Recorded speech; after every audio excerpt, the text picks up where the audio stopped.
But we talked a lot about readiness. We talked a lot about, okay, I'm in a position, I'm competent. I know all of the things that I need to say. I know what I need to do, but that doesn't necessarily mean that I can be a good leader in the organization and that I can lead a team, right? There's a difference. Right. I was wondering if you could elaborate a little bit on that piece in terms of how do you address that? We touched on it a little bit in terms of some of the mentorship opportunities, et cetera, but how do we address situations where somebody might not quite be there yet to be in that leadership role? And how do we solve that?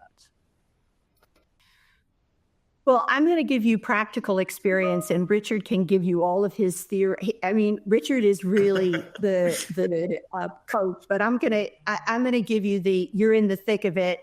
What do you do, right? Which actually does involve someone like Richard. I have come to be a big believer in testing, leadership testing of individuals, and not just testing skill sets. And I don't, I'm not going to say I care about their person. I don't care about their personality, because obviously I do, and we all should. But I like to use, I probably should state my prejudices clearly. I've used a lot of instruments. I am a big fan of Hogan.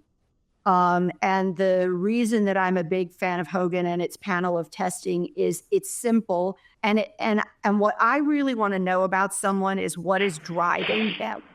When they get up in the morning and they do what they do, why do they do it? I also want to learn about how they do it. How are they experienced by people? And under real duress, is there anything I'm going to need to help them manage that could do damage to themselves or the organization?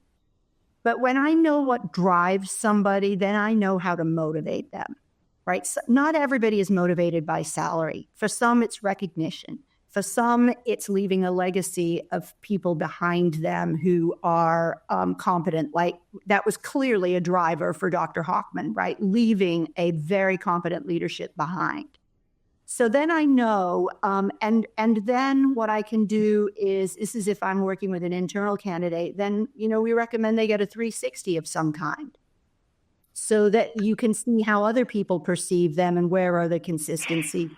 Because I do think you fundamentally have to know, is the person capable of changing in perhaps the skill level ways, perhaps are they culturally competent in your organization? Or most importantly, are they capable of becoming culturally competent in your organization?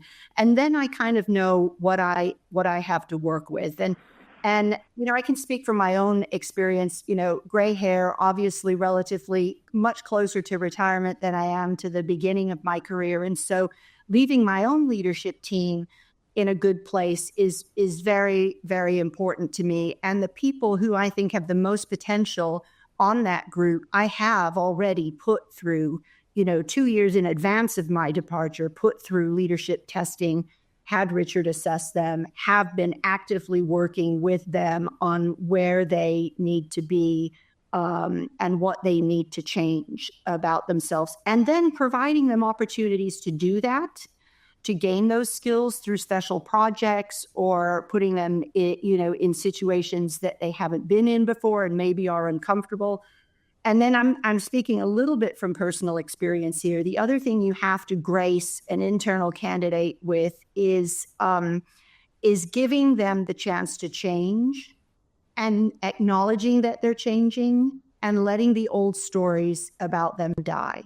Because if you've put them through that whole process and they're really ready and you give them that job, the last thing that you're going to only undermine them if you say, well, we know how Joe's going to react to this because this is, we're going to bring him this idea and he's just going to shut it down because that's what he does.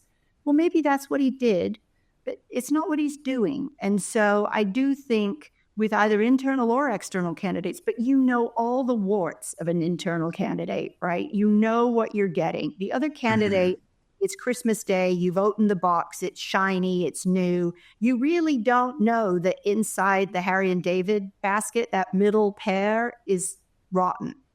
And so I think that there's a lot to your question, Lucas, but those would be my from the field comments, and Richard has a lot more experience in coaching individuals than do I. Well, one of the things that, if it's according to what you mean by not ready. Okay, so not ready. Do I have? So let's talk about a different dimension other than the self-awareness side or emotional intelligence side. I think are critical. Which can be addressed through coaching if the person still has opportunities to grow. If you're asking about, do they have all the skills and all the experiences and all the knowledge they need to step into the role at 100%? Not a lot of internal people may have all of them. I think the question you have to ask are these skills and experiences or knowledge that we can resource them to acquire and do that while they're stepping into the role? And so if the answer is no, then they're likely not going to be ready for the role, especially if the needs are immediate and the position is open and you need somebody to step in and be able to get a fast start.